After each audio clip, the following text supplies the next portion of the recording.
What is going on, guys? This is Sam here, and welcome to Metroid: The Threat Never Ends. Also, apologies ahead of time for any audio issues. I just had to hook my microphone back up, and I don't know if it's running quite effectively. So, I'm going to try and get in as close as I can to the microphone so that you can actually hear my voice.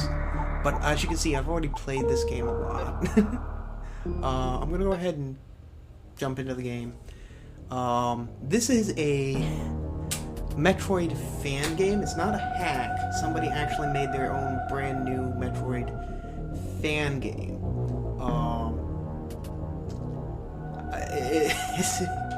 It's a hilarious fan game, but they didn't just go for silliness. A huge rocket was flying towards me.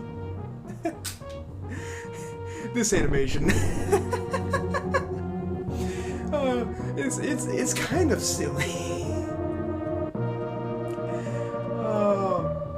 But also, yes, my father is now playing Stationeers. Anyway, yeah, this game is a bit silly, but it's a well put together Metroid game. One of the things I want to confront right off the bat is wall jumping. I can't do it right now. And even when we do get to the point where we can do it, it's rather silly and not very easy to use. Well, it's easy to use, but it's not nearly as broken as it was in previous games. Also, you start with the short beam, so you have to get the long beam to get your beam to go any further.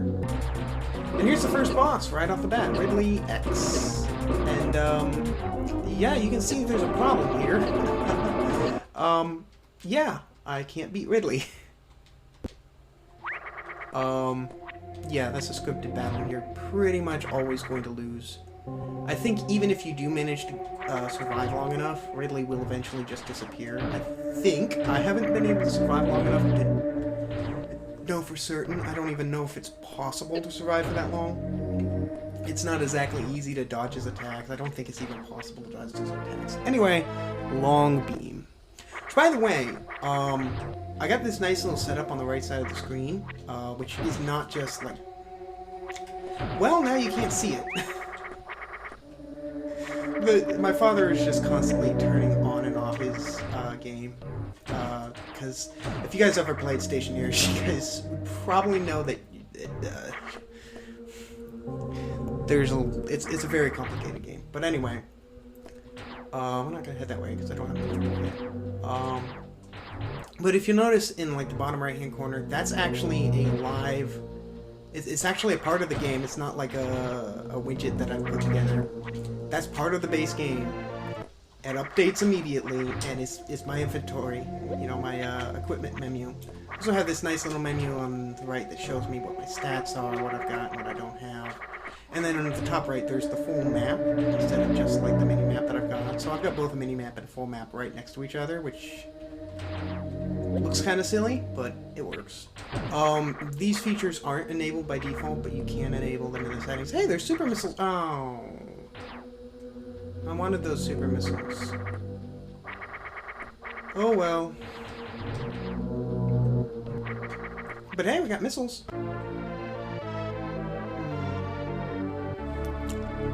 Best music piece ever. I wouldn't know if it was the best, but it's a pretty good piece of music. Quirky thing about this game I've noticed is that your beam shots seem to like linger on the edge of the screen after they go off screen. So in certain situations, your beam shots just hit things that they probably aren't meant to hit. It's a bit finicky, but this game is well put together. It's got some really fun level design, and it's also got, because it's a fan game, obviously they're able to do some pretty unique things with like bosses and enemies and stuff. It's got some really fun bosses, like this dude that's going to be coming up right here. If you've ever played A Link to the Past, you know this guy. This is the Armos Knight. He plays a lot like he does in The Legend of Zelda: A Link to the Past. He sort of jumps around. Doesn't really do much. Every time he hits the ground, he leaves like a shockwave. You just jump over the shockwave. Just shoot swords at you, which can be destroyed for a bunch of pickups. Easy boss. He reminds me a lot of the Torizo statue. Anyway, so the first like platforming upgrade, wall jump boots. Now we can wall jump. But it's a bit finicky. You have to hold the same direction as the wall, unlike previous Metroid. Well, actually, I'd say previous. Unlike the mainline Metroid games. And also, as you can see here, it's... sometimes I'm holding the same direction as the wall, and it doesn't wall jump. And I think it's like based on like how long after you've bounced off a wall that you take to hit the next wall. Like at certain points, the game's just like, nope, you've taken too long. You're not wall jumping up this wall. First E-tank. So wall jumping also it casts you really far away from the wall, like in Fusion. So it's not really so much of a sequence breaking element as it's just a simple movement upgrade. But regardless, still got a few more items to pick up here before we move on to the next big area. And if I could jump right. Missile tank.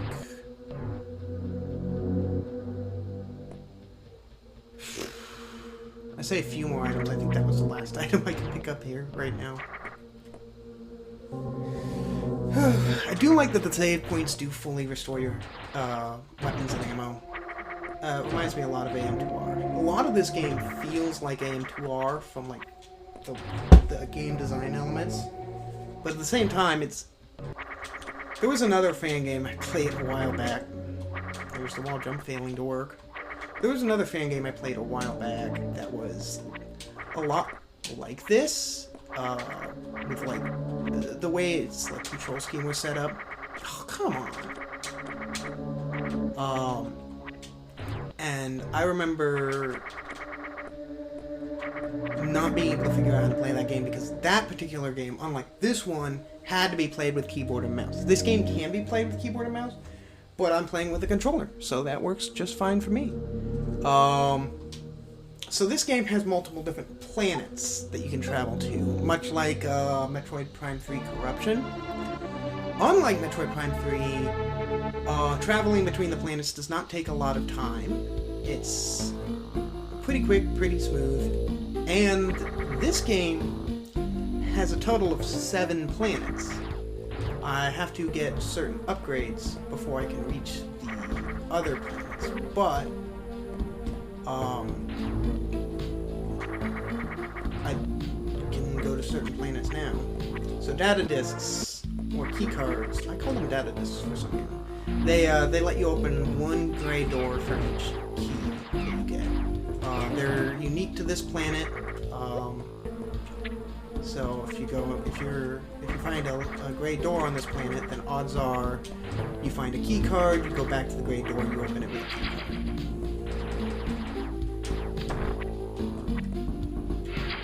And there's 2 energy tanks. Much like in any Metroid game, energy tanks are always really nice to get. Another key card.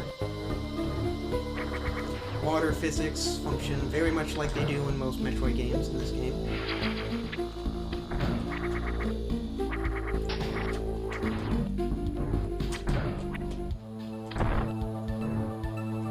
Third key card. I'm stocking up on these key cards. Can't get that missile yet. I don't have an upgrade that's required to reach it. I could open that gray door, but there's really nothing I can do in there right now. So we're going to save by the ship. If you just stand in front of the ship, it acts like a normal save spot. So we're going to head this way. And here's the second boss of the game. Argus, another boss from The Legend of Zelda: A Link to the Past. And it's funny how these bosses function very similarly to how they do in their respective games. You know, like these Link to the Past bosses actually function very similar to how they do in A Link to the Past. Which is honestly kind of awesome. This boss, you just shoot all of his little puffs like you do in Link to the Past, except you're typically slashing them with a sword in that game. And then it makes him vulnerable, you can hurt him then. I tried wall jumping like a classic Metroid game, and I failed, as you can see there. Ow!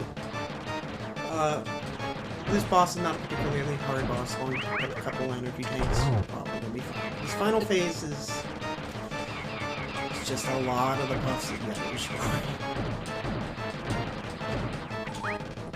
Of course, all the puffs drop something. Almost every single one of them drops something, so we're probably never gonna run out of pickups for this boss. And he's dead. Nailed it. And you get the power grip. Functions just like it does in the mainline series. It lets you grab ledges, which lets you reach some new places that you weren't able to reach before. And I think that's the last major upgrade we're going to get in this area, because we need it for the third planet in order to collect a bunch of upgrades in there. I want to go down this way.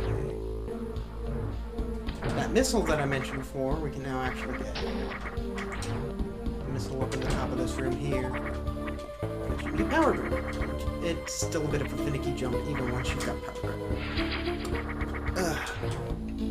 Also, apologies for any ambient noises you may hear in the background. I can't exactly control everything. Also, apologies for my gas. I got gas. Anyway, we're going to Stellaris, however you want to pronounce it. I don't think anybody's really going to complain about that. Anyway, so we're going to head left, as you do in pretty much every Metroid game. Go up here. There's like a pickup in here. So these are gears. You need to find 5 gears on Stellaris in order to fix your ship so that you can travel to the other planets. There's a super missile door. Gear acquired.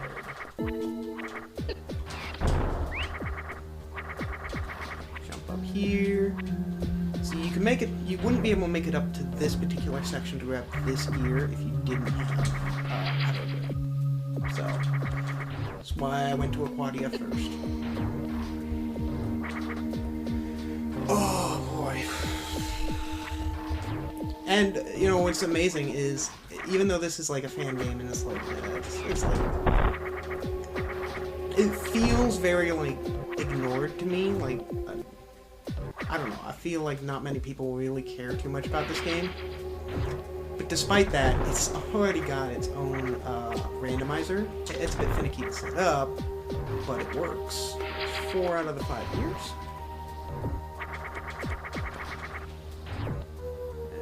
That's right, I need a different upgrade to go through that room. I don't have all the upgrades I need for that room. Again, I really hope my audio is going across great, because it would really suck if my audio was bad. I want to do good. Bombs! It's bombs. Just like in any Metroid game. Interestingly enough, this game takes the Metroid Prime approach to bombs, and you can only place 3 bombs at a time, which makes bomb jumping pretty much impossible. So you have it there. I don't know why I keep going up to that top. There's no reason to. Press the wrong button.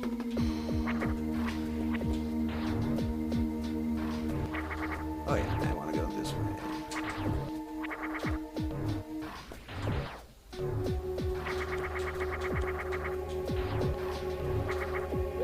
So we bomb here. Piece of this room with Varia suit. which functions just like it does in most of the Metroid games. I'm pretty sure it's half damage. I'm not 100% sure. Can that block be broken with a beam? No, I need power bombs for that. Okay. Anyway, it also does prevent against heat and cold damage, because cold damage is an element in this game.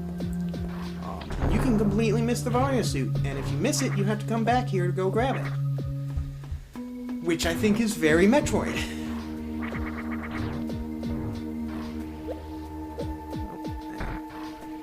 And boop. Alright.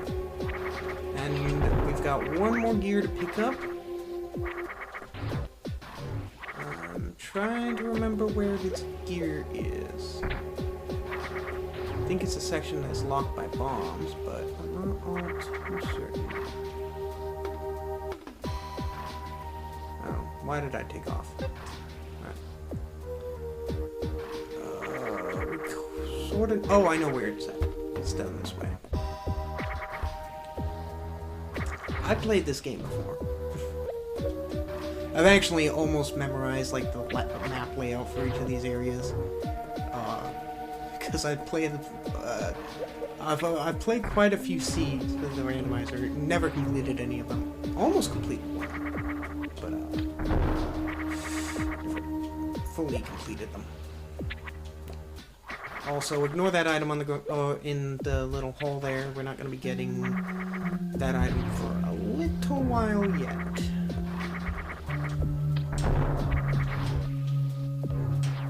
Last gear. Okay.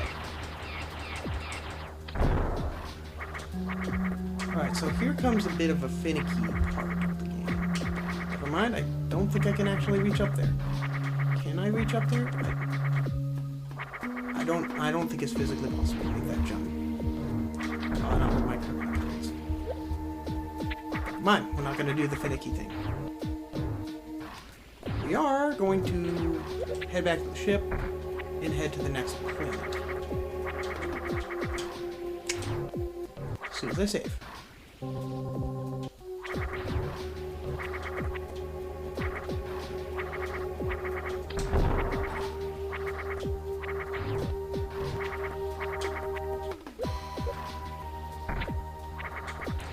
A weird thing is, like, and I know this is a fan game, so obviously they're not going to get everything accurate.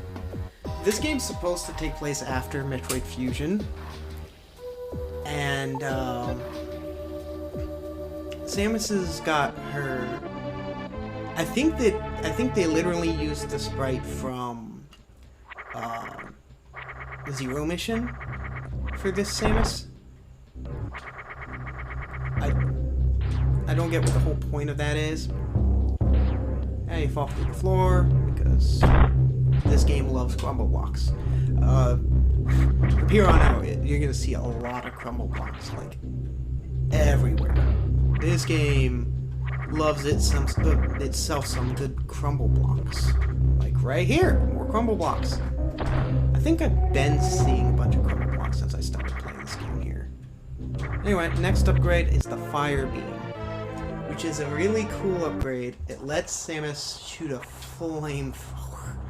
Oh. It sort of acts as a secondary setting to her beam, so I can switch back to Power Beam or Fire Beam whenever I want. You can see there on the little button. It breaks fire blocks. Ah, no, get out of the lava! Get out of the lava! Ah! Ow. It breaks fire blocks. It deals quite a bit of damage if an enemy is stuck in it, which makes it pretty effective as a weapon too. There are parts of the game though where I'm just not going to want to use it, and I'll switch back to the main Power Beam. But it's a neat upgrade, and it also if I could speak. It also receives upgrades based on what other beam types you've unlocked. Like, since we've got long beam, the flamethrower is actually a bit longer than it normally would be. Normally it's like a really short beam of fire. It's since we got long beam, it's pretty long. Not gonna lie, it's pretty long. I don't remember if there's something I can grab up here. Yeah, I think this just... maybe? This leads back up to the surface. Okay. So, when I want to leave, that's where I'll go. And I can't go up there. Alright. There's still something I gotta do. There's still one more upgrade in here. And a boss I gotta fight before I can leave to the next planet. And we're not done with any of these planets. By the way, there's a lot of stuff to explore in each of these planets. So anyway, oh.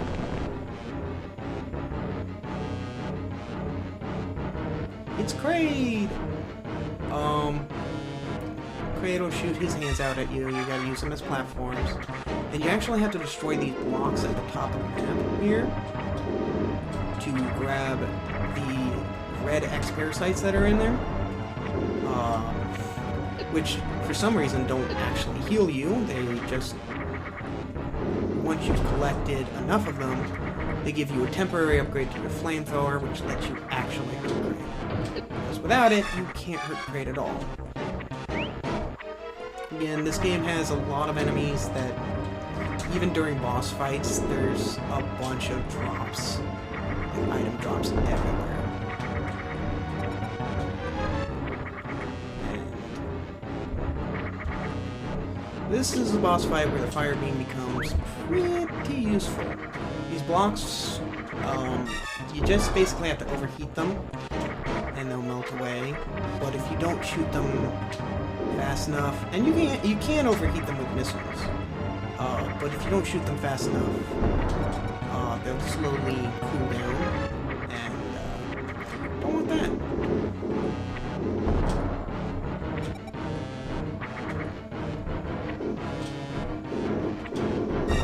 This little sub-menu on the right reminds me a lot of, like, the DS's secondary screen. I don't know if anybody here watching this... oh, come on, no, these are spikes! No, these are spikes! Get off the spikes! Anyway, as I was saying, I don't know if anybody watching this understands what I'm saying just by looking at it. Alright, anyway, we got the super flamethrower enabled. And Kraid is weak to this thing. It has a very long range. It does quite a bit of damage, especially to Kraid, who's weak to it. Unfortunately, once you've beaten Kraid, you lose it. And you never get it back, so... there you go. Anyway, upgrade. High jump boots. Doubles your jump height, which is really nice. As we get to places, again, that I couldn't get to before. And we're done with Incendia. Incendian? I forget what the exact name of this planet is. It's Incendian. It's at the top of the map. I'm an idiot. But you can see, with the high jump boots, you literally don't need to use wall jump in this section anymore. Because you jump high enough that you can just grab the ledge or just jump right over the ledge. I can actually jump up here now. And grab this missile. Which is nice.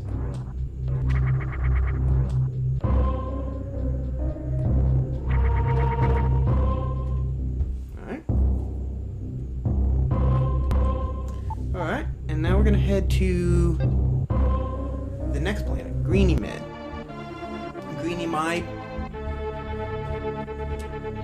Greenymed, I think. And we're actually head right this time, because left, we just get hit by a barrier.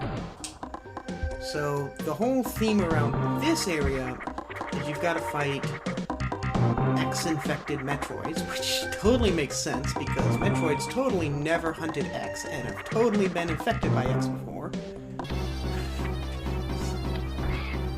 They also look exactly like normal Metroids, so... Got to hit him from below. But much like in AM2R, but they're not nearly as ridiculously complicated as they are in AM2R. Seriously, stop turning your game off and on! Anyway. Ow! Head this way, I think? I constantly forget which way to go on this planet. Which is probably not a good thing, but, another interesting thing worth noting, it doesn't really make that big of a difference in the game design front, but every time you pick up an upgrade, be it a missile pack or super missile pack or power bomb pack, it not only increases your max, but it also restores the ones you're missing. Also, this is gonna be fun. Oh, never mind. It's just an alpha. You do have to fight all 4 of the different phases of the Metroid's evolution on this planet. Alphas only take 4 missiles, so they're pretty easy to kill. But it's when you get to the Zeta and Omegas that, it's not so much fun. I think that's locked behind an upgrade that I don't have. We'll get as soon as I've killed 5 of these things. Here's that aforementioned Zeta. And in order to hurt Zetas, you have to hit them from below.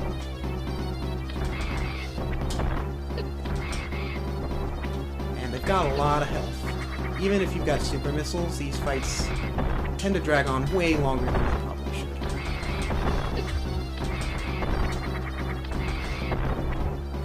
And much like the Armos Knights, every time they hit the ground, they create a shockwave that you have to jump over. I suppose if you also run out of ammo, you basically have to leave the room. Dude, jump! Sometimes they decide they don't want to jump either, which is rather annoying. I don't know if I even have enough missiles to take them out. Oh, maybe. Okay, that was weird. Just enough missiles. Whew. Hey, there's an upgrade we're probably going to get later on.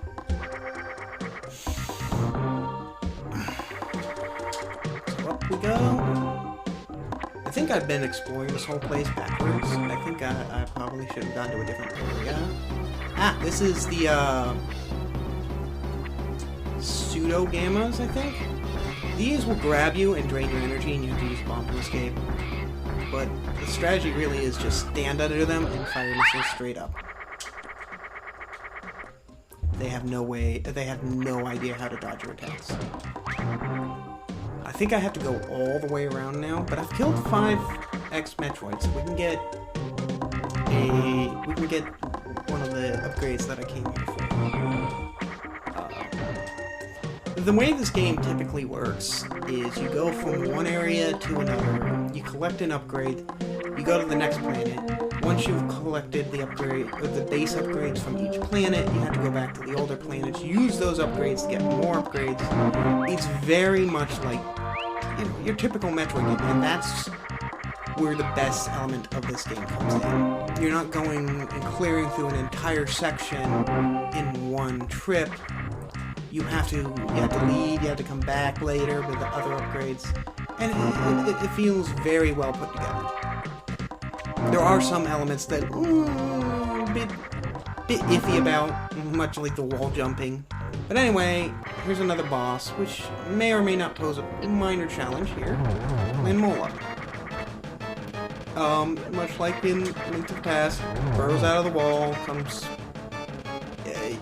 Interestingly enough, he actually tracks where you're at when he burrows out of the wall, and heads for that location.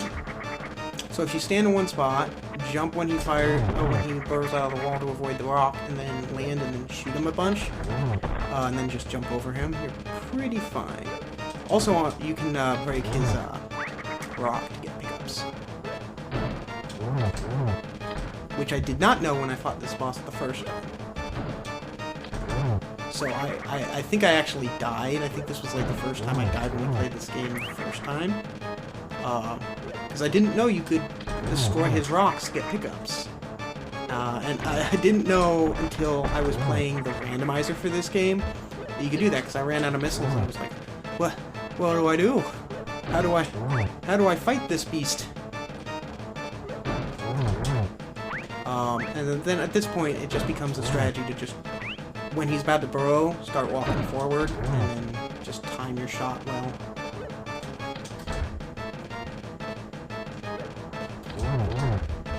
He's almost dead. He does take damage to the fire beam too, so if you run out of missiles, you don't necessarily need to be able to collect pickups. You can still hurt him with the fire beam. A lot of bosses are vulnerable to the fire beam. Speed booster, which is very useful. I'm gonna directly speed boost up here. Grab this super missile, which is, I believe, out of sequence. I don't think you're supposed to get super missiles here. Which is brilliant that they still, despite having a very sort of open world but yet linear pathing through this game, I still appreciate that they do let you get items out of order if you know where to look for them. But now that we got super missiles, we can go through the super missile doors. I'm pretty sure you're supposed to unlock super missiles, I think, on this planet? I think there's another super missile pack there. Or is it on a different planet? I don't know. I don't remember.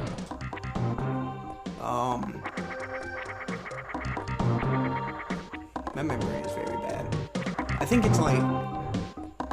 I think there was like a dedicated room for super missiles, so I'm not sure exactly like what they did with super missiles and all that whatnot. This room. Yeah, I can't go through this room right now. I have to come back, later. And that room is like it's got sort of a connective tissue setup going on there. Can't get up there either. Go down here, save at this save point here.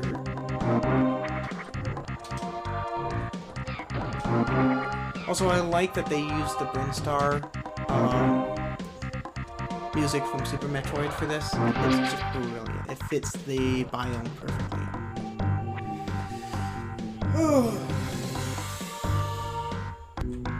But anyway, I digress. It's time for me to end this episode here, and if you guys enjoy, let me know in a comment below if you want me to even do any more with this series, because I'd love to come play through this entire game for you guys. But until then,